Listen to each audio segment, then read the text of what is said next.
Você já ouviu falar sobre anorexia e bulimia? Provavelmente sim, são assuntos cada vez mais frequentes e nós percebemos as notícias na televisão, na internet, nas revistas, pessoas famosas que começam a apresentar esses problemas, mas as pessoas normais, entre aspas, as pessoas assim do dia a dia, nossos familiares e amigos, também podem sofrer com isso. Nós temos informações, por exemplo, que 90% dos casos de anorexia nervosa acontecem em mulheres. Em 45% dos casos, a anorexia ocorre após uma dieta de emagrecimento, muito normal hoje em dia.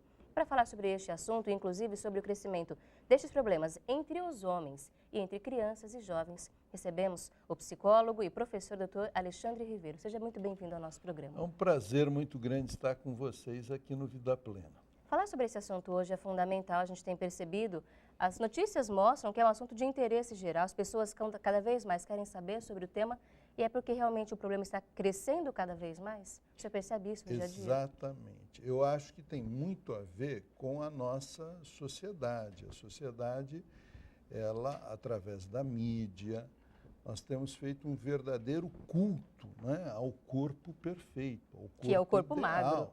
que é o corpo magro. É um modelo que nos é imposto, não é? E os jovens, eles ficam muito com uma crença, a partir disso, de que se eu tiver esse corpo perfeito, ideal, eu vou ter como que um ingresso ao sucesso afetivo. Então eu vou encontrar, a jovem pensa, um marido ideal, o príncipe encantado, eu vou encontrar um bom emprego, eu vou me realizar profissionalmente, eu vou conseguir me sociabilizar muito bem, como se com este corpo perfeito eu tenho ingresso para o sucesso na sociedade. O que nós sabemos que é uma crença errônea, não é verdadeira. Mas essa crença é poderosamente passada na sociedade. E é interessante perceber que a pessoa às vezes faz esse sacrifício porque ela se maltrata com nesses transtornos pelos outros, não é por ela. Ela não quer se sentir bem primeiro, ela quer que os outros a achem bonita, a achem interessante e ela se sacrifica de uma forma que é realmente muito ruim.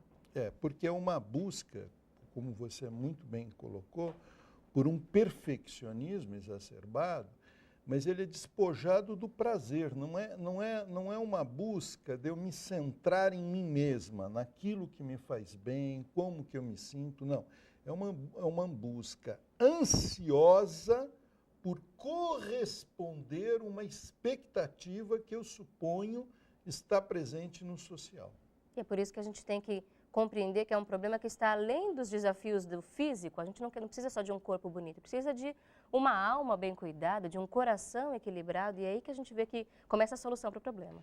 A falta que nós estamos sentindo de valores maiores, da alma que você falou, do interior, esse consumismo exacerbado da beleza, do físico, da matéria, do corpo ideal, leva-nos a esquecer o sagrado e, a partir daí, nós acabamos nos devorando a nós próprios. E aí é que começam os desequilíbrios e os problemas em nossa vida. O jornalista Paiva Neto, criador da Boa Vontade TV, afirma: estamos corpo, mas somos espírito. Exato. Por isso é que devemos começar a manter o bem-estar pela nossa alma. Agora, para ajudar as pessoas que hoje enfrentam esse desafio, que é um número cada vez maior, é importante que a gente reconheça as características da anorexia e da bulimia. E é importante ressaltar que elas não são a mesma coisa. Na verdade, não são a mesma coisa, mas são quadros clínicos que podem se ligar, né? Anorexia, para ficar bem claro, é uma recusa de me alimentar. Eu não quero me alimentar porque eu tenho uma visão catastrófica de que qualquer coisa que eu coma vai fazer eu engordar muito. Então, eu começo a recusar, não admito alimentação, começo a perder peso de forma assustadora, e é bom ficar claro que a anorexia mata. A pessoa chega num tal grau de subnutrição que ela acaba morrendo. Porque é uma distorção. Embora todo mundo fale, mas você está muito magra, olha o que está acontecendo com você. Mas ela olha no espelho e ela tem uma distorção. Ela sempre vê uma barriguinha, ela se acha ainda com formas arredondadas e ela não quer ter essas formas arredondadas. O interessante é que a barriguinha nós sempre vamos ter. Isso é normal, é do ser humano. Mas no olhar dela, ela precisa extinguir. Então, é uma recusa por alimentação. Eu não como. Basta. O alimento vira um inimigo. Vira um inimigo mortal, um adversário.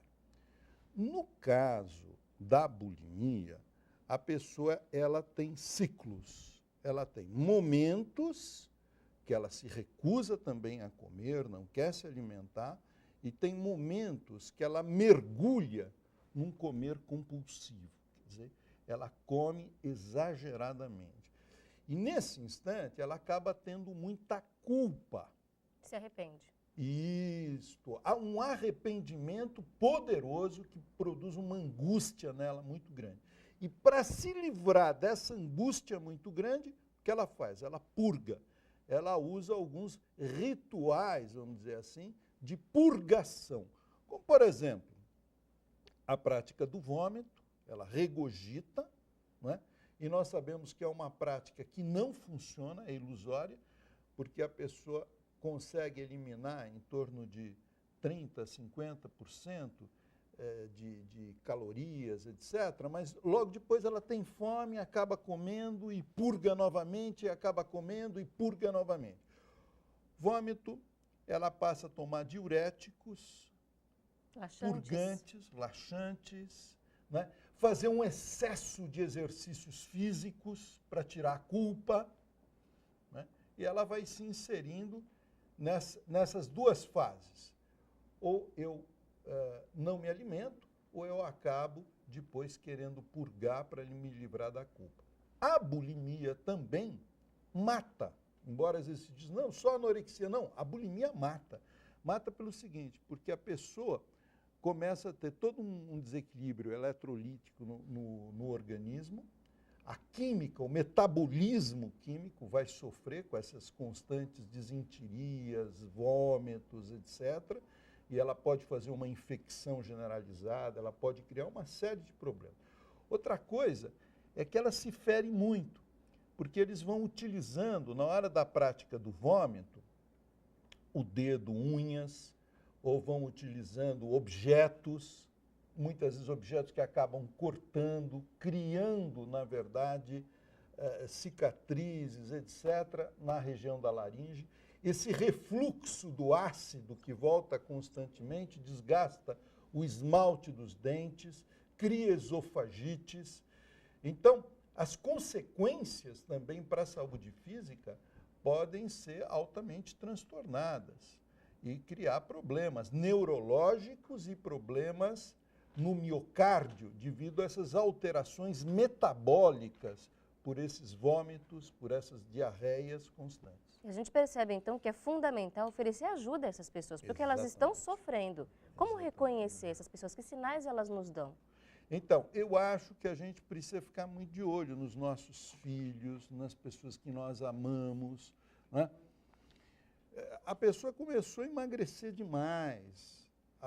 A gente tem que saber que, no caso do anoréxico, ele não vai reconhecer que ele está emagrecendo. Por mais que o mundo inteiro esteja falando, mas você está muito magra, bem. Você emagreceu muito. Não vai reconhecer. Então, eu preciso, como pai, como marido, como esposa, como filha, alguém que ama, intervir no sentido de ajudar essa pessoa a buscar uma ajuda médica, a buscar uma ajuda psicológica, não é? Eu preciso dar um texto para que ela leia, eu preciso ajudá-la a perceber, através de depoimentos de outras pessoas que passaram pela anorexia, que é natural do processo anoréxico haver um ponto cego. Eu não vou reconhecer que eu estou adoecido. Esse, inclusive, é o grande problema para a adesão ao tratamento, né? No caso da bulimia, a gente também fica de olho com a pessoa que se alimenta, logo vai lá para o banheiro, diz que teve um mal-estar. Eu tive um mal-estar, eu vomitei. Na verdade, não foi um mal-estar, ela induziu, ela se sentiu mal emocionalmente, angustiada, e ela acabou induzindo o vômito. Como está o nível de exercícios? Estão excessivos? Não estão. Então, isso tudo, né, que esse remédio aqui novo que apareceu? Ah, é um laxante, não tem o menor problema. Cuidado com os laxantes, os anoréxicos, não é? Muitos começam a utilizar anoréxicos também, remédios para tirar a fome. Então, isso tudo nós precisamos observar. Ainda na anorexia, muitas pessoas, você dá o alimento, esse que é o perigo, e eles escondem. Então, eu preciso, na verdade, ver a pessoa comendo na minha frente mesmo, eu estou monitorando. Então, às vezes os jovens ficam, eu almoço depois, eu janto depois e acabam não comendo nada. E a gente percebe por essa conversa a gravidade da situação. E não, hoje muitas mulheres sofrem com o problema, a grande maioria, mas os homens também cada vez mais, porque essa cobrança também acontece em cima dos homens e crianças e jovens. Por isso, esteja atento na sua casa, não ignore os sinais, não feche os olhos, porque as pessoas é que precisam pedir ajuda por esse que está sofrendo desse problema. A gente agradece ao professor pela presença, por trazer informações para a gente sobre o tema. Muito grande. E convite para que volte sempre à Vida Plena. Muito obrigado. Bem. Conversamos com o professor e psicólogo Alexandre Ribeiro sobre anorexia e bulimia, como identificar essas pessoas e a importância de ajudá-las no tratamento. Estamos encerrando